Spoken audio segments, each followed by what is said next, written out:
जी हाँ मेरे दोस्तों, आप सुन रहे हैं धीरज पांडे के आवाज में world films recording studio new Delhi. Music by Raj Babu. क्या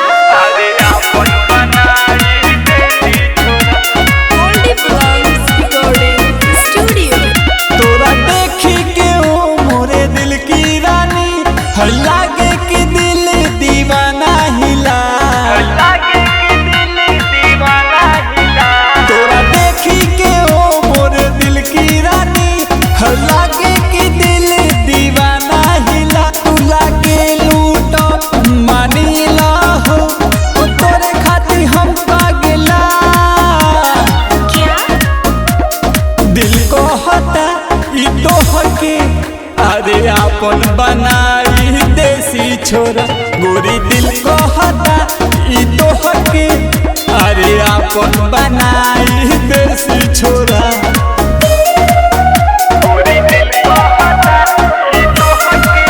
म्यूजिक बाय राज बाबू।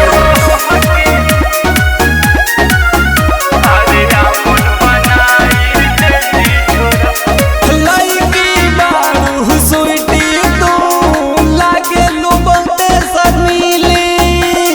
स्लो मोशन में आवेलू जब, मन करे ले ली टप्पी।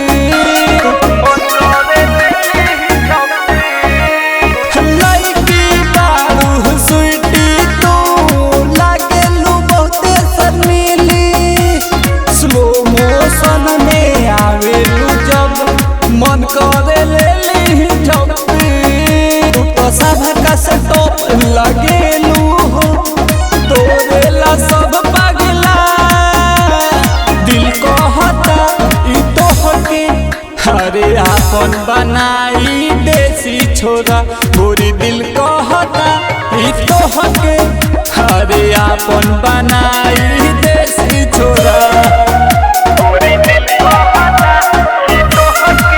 म्यूजिक बाय राज बाबू।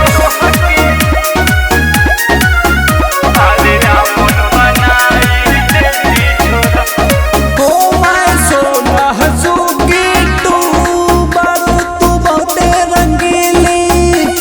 तिरछी नजर से देखेलू जब, हो जाला दिल के छुट्टी। ओ माय सोना हसूगी तू, बारू तू बहुते रंगीली। तिरछी नजर से देखेलू जब, हो जाला दिल के छुट्टी। ए हम लाडो सुनो रे लाडो, तोरे पे बानी फिदा। दिल को हटा ई तो हके, अरे आपन बनाई देसी छोरा। गोरी दिल को हटा ई तो हके, अरे आपन बनाई